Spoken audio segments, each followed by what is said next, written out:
नमस्कार दोस्तों, फिर से एक बार मैं नरेश मानंद आपका लाइव शो में स्वागत करता हूं। दोस्तों, आज हम बात करने वाले हैं भगवान कितने हैं जो आज लड़ रहे हैं। लोग हिंदू, मुस्लिम, सिख, ईसाई सब लड़ रहे हैं यहाँ पर, और पूरे दुनिया में तांडव हो रहा है। सिर्फ धर्म के नाम से ही मनुष्य एक दूसरे को बांट रहा है, रिश्तों को बांट रहा है। जहां मनुष्य पहुंच गया वहां हर चीज बट रहा है।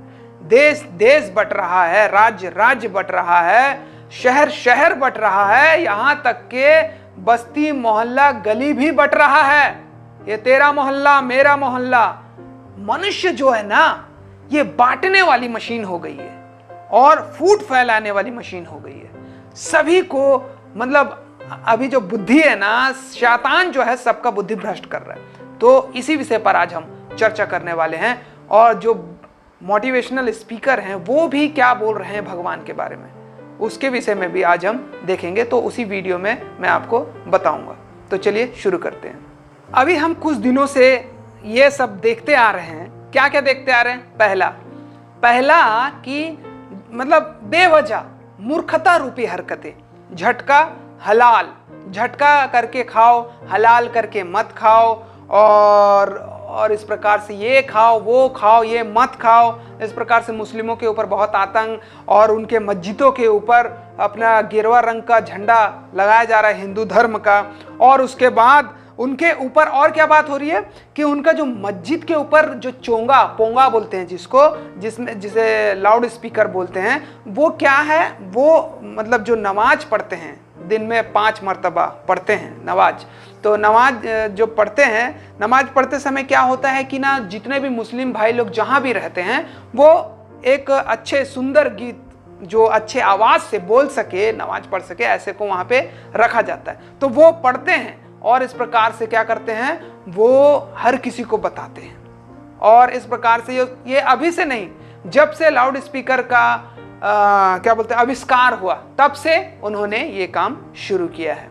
और अभी सबसे बड़ी बात यह है कि उनके ऊपर केस ठोका जा रहा है, बंद करो माइक बोले जा रहा है। और एक बात मैं बता रहा हूं आपको, यहाँ पर और भी कुछ मूर्ख किस्म के लोग हैं, इस बात को कह रहे हैं कि हम भी अपने धर्म का हनुमान चालीसा पढ़ेंगे।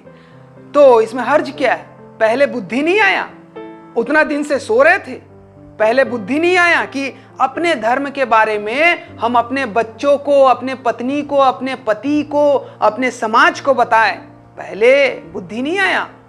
यहां पे मैं आपको एक बात बता रहा हूं, तो अभी वो चोंगा लगा करके वो हनुमान चालीसा पढ़ेंगे, और मतलब ये जो है जला रहे हैं, चिढ़ा रहे हैं, और धर्म में कंपटीशन कर रहे हैं। क्या मूर्खता आ गई है पूरे दुनिया में। अब मैं आपको और एक बात बता रहा हूं कि यहाँ पर जो भी ये कर रहे थे, मुस्लिम लोग पहले से कर रहे हैं, ईसाई लोग जो कर रहे थे पहले से कर रहे हैं, क्योंकि इनके खुद धर्म ग्रंथ में लिखा हुआ है कि तुम अपने परिवार को, अपने बच्चों को, अपने समाज को मेरा ज्ञान दो, मेरी बाइबल की बातों को बताओ, मेरे कुरान की बातों को बताओ। मुस्लिमों को बोला गया, और क्रिश्चियनों को बोला गया कि मेरे बाइबल की बातों को बताए। तो वो अपने बच्चों को भी बाइबल सिखाते हैं। और उसके बाद उसमें बाइबल में एक बात लिखा गया है, बाइबल में एक बात लिखा गया है कि जा करके इसी बात को दुनिया में फैलाओ, बताओ और विश्वास दिलाओ, और जो विश्वास करेगा उसको अनंत जीवन मिलेगा। तो इस प्रकार से ये हो रहा है। तो इसमें और भी बहुत सारी बातें हैं, लेकिन लोग नहीं समझ पा रहे हैं। कभी भी इस दुनिया का बनाने वाला 10 ठोक नहीं हो सकता। एक ही ईश्वर है, और उस ईश्वर ने सारे लोगों को बनाया है, पृथ्वी को बनाया है, और इस प्रकार से नाना प्रकार के जो खाना खजाना है हमारे लिए नेचुरली, वो प्राकृतिक को परमेश्वर ने बनाया, अंतरिक्ष और ब्रह्मांड को बनाया है, गैलेक्सी को बनाया है।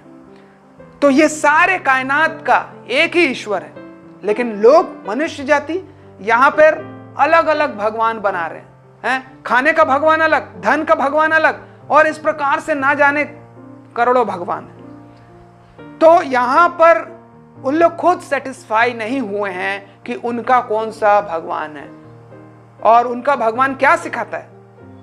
मुस्लिमों के ऊपर ताड़ना करना या मारना या पीटना, तलवार लेके घूमना।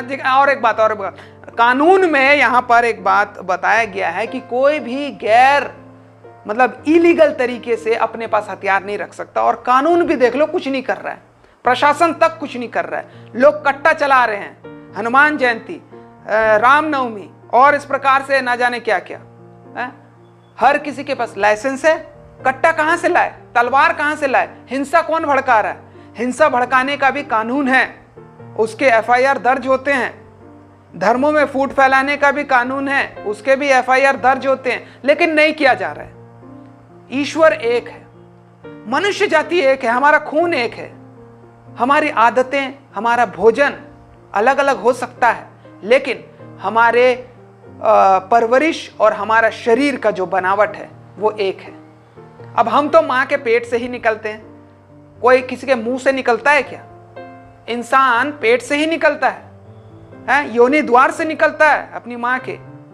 तो कोई अलग अलग है क्या? तो जब ईश्वर ने शरीर को एक बनाया, हम मनुष्य जाति को एक बनाया, रंग रूप और बनावट जो है ऊपर नीचे हो सकता है, लेकिन हर चीज हमारा एक है। हम क्यों नहीं समझ पा रहे हैं? मूर्खता रूपी हरकत कर रहे हैं। और एक बात, जितने भी नेता लोग हैं, क्या उनके बच्चे कभी बजरंग दल या शिवसेना में हैं? क्या दंगा कभी करते हैं? नहीं करते हैं। वो अनपढ़ और जाहिल, गंवार और अज्ञानी लोगों को चुनते हैं बजरंग दल और शिवसेना में भरने के लिए, ताकि उन लोग लड़े। जितने भी बड़े बड़े नेता हैं बीजेपी के, या जितने भी कोई भी नेता है, किसी के बच्चे बजरंग दल में नहीं है। क्यों नहीं है? इतना बड़ा बड़ा पोस्ट उनको मिल गया है। तो अभी भी हमको चौकन्ना होना है। हिंदू, मुस्लिम, सिख, ईसाई, हम सब हैं भाई भाई। ऐसा करके हमें आगे बढ़ना है। जापान कितना आगे बढ़ गया, अमेरिका कितना आगे बढ़ गया, रूस कितना आगे बढ़ गया, चाइना कितना आगे बढ़ गया, और हम सिर्फ धर्म और जात के नाम से लड़ाइयां झगड़ा कर रहे हैं। ये बात को आप गौर करें और ध्यान से सुने। ये मोटिवेशनल स्पीकर अभी जो बोल रहे हैं वो भी एक लोगों को समझाने का तरीका है, और उसको आप सुने और आपको पता चलेगा कि किस प्रकार से यहाँ पर उन लोग बता रहे हैं कि सारे ग्रंथ में एक ही ईश्वर का बताया गया है, लेकिन हम डिफरेंट कर रहे हैं, अलग अलग कर रहे हैं। जब बारिश होती है आसमान से, हम सबके ऊपर होती है क्या? एक जैसे होती है या अलग अलग तरीके से होती है? एक जैसे होती है, कोई पार्शियलिटी नहीं करती। आप अमीर हो, गरीब हो, काले हो, गोरे हो, बच्चे हो, बड़े हो, कोई फर्क करती है क्या बारिश? नहीं करती, सब पे एक जैसी होती है। बिल्कुल उसी तरह से वो शक्ति, वो एनर्जी जिससे पूरी दुनिया चल रही है, जिससे अभी अगर आप अभी फील करने की कोशिश करो, आपकी सांसें चल रही है, मेरी सांसें चल रही है। जिस शक्ति में इतनी ताकत है कि अगर वो चाहे तो एक सेकंड में नहीं लगेगा, इस पूरी दुनिया को खत्म कर सकती है। क्या ये संभव है? 15 करोड़ बंदर 15 करोड़ टाइपराइटर पे 15 करोड़ सालों तक यूं ही चटर पटर करते रहे? क्या ये संभव है कि एक गाना बन जाए? नहीं, एक गाना भी अपने आप नहीं बन सकता यार। अपने आप एक गाना अगर नहीं बन सकता तो इतना बड़ा विराट अस्तित्व साला अपने आप बन सकता है क्या? क्या ये संभव है कि अपने आप बन गया होगा? बिलीफ क्या कहता है हमारा, जो हम सब लोगों की कंडीशनिंग हो रखी है बचपन से आज तक भगवान से रिलेटेड, क्या माइंड में बैठा हुआ है? सबके क्या बैठा हुआ है कि बहुत सारे भगवान हैं, है ना?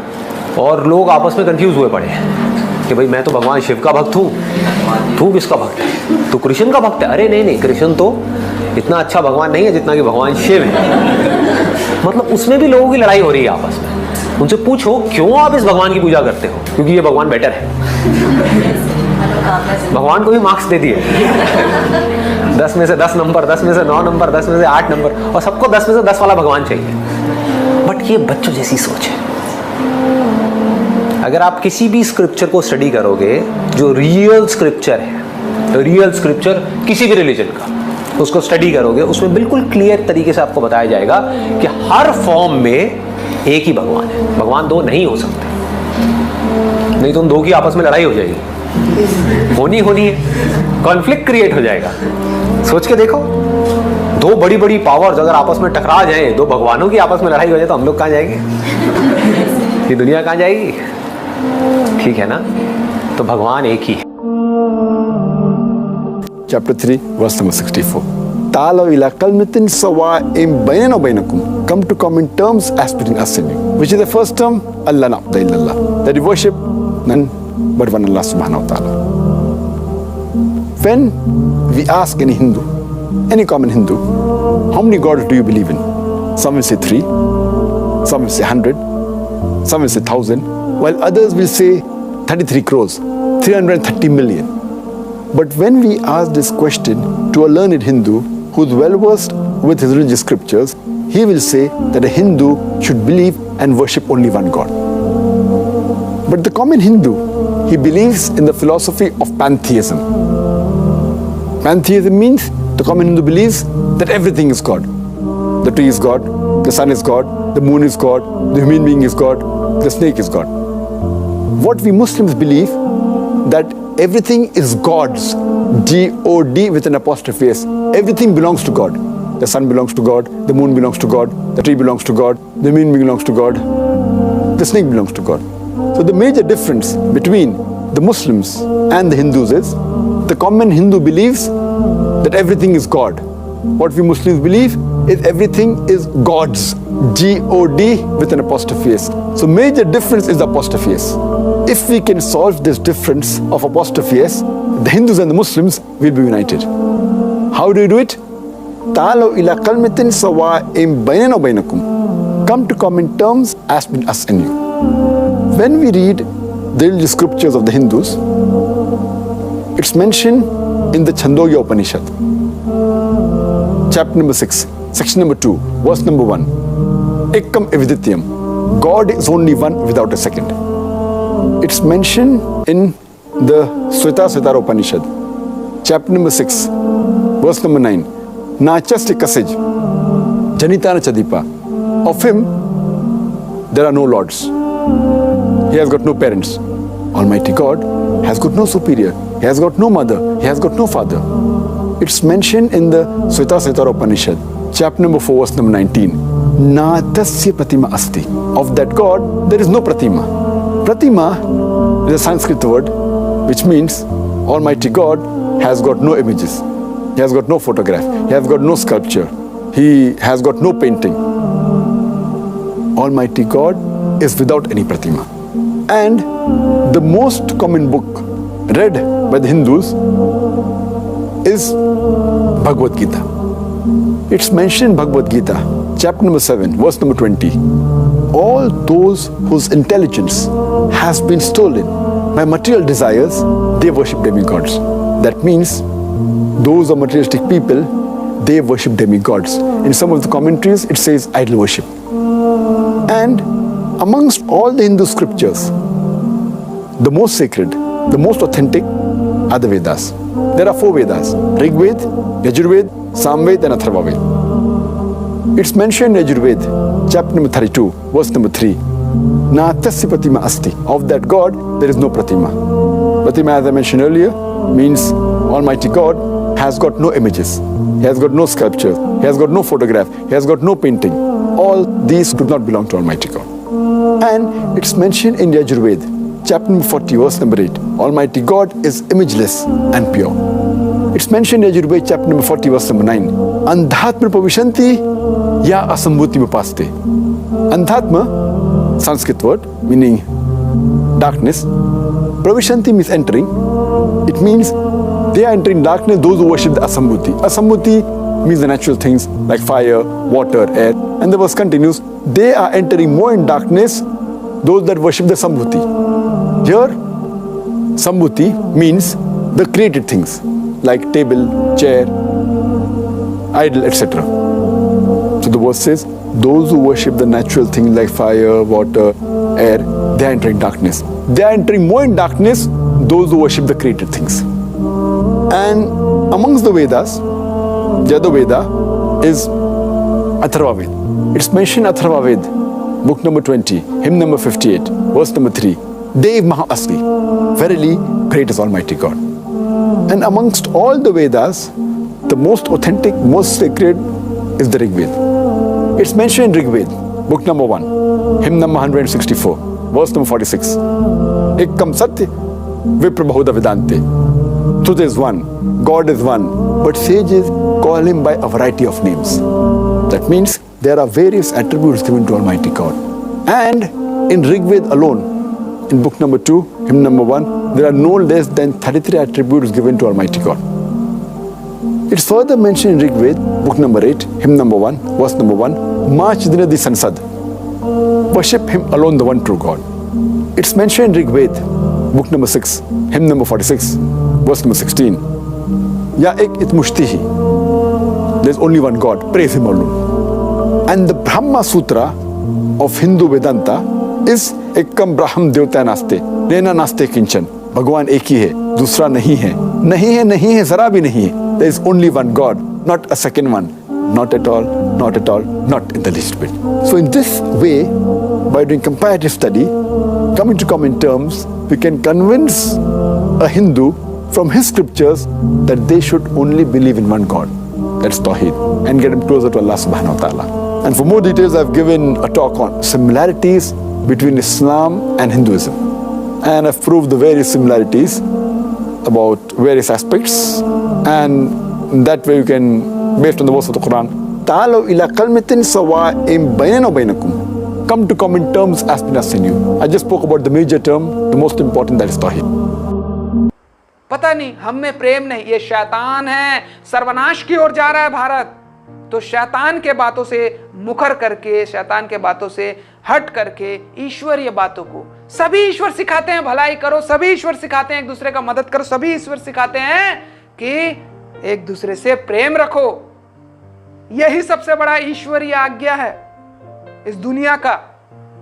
तो हमें इस ईश्वरीय आज्ञा का पालन करना है और अपने बुद्धि को अपने हिसाब से नहीं बल्कि ईश्वरीय शिक्षा और ज्ञान के हिसाब से इस्तेमाल करें। तो दोस्तों, इसी प्रकार से हम नए नए बातों को आपके पास लाते रहेंगे। आप इस वीडियो को ज़्यादा से ज़्यादा शेयर करें, हमारे चैनल को लाइक करें, हमारे चैनल को सब्सक्राइब करें और इस प्रकार से हम लोगों को ज्ञान भरी बातें सिखा पाएंगे। आने वाले समय में और बहुत सारी बातों को लाएंगे। तब तक के लिए हम आपसे अलविदा चाहते हैं। परमेश्वर आप सभी को आशीष दे। नमस्कार, गुड बाय।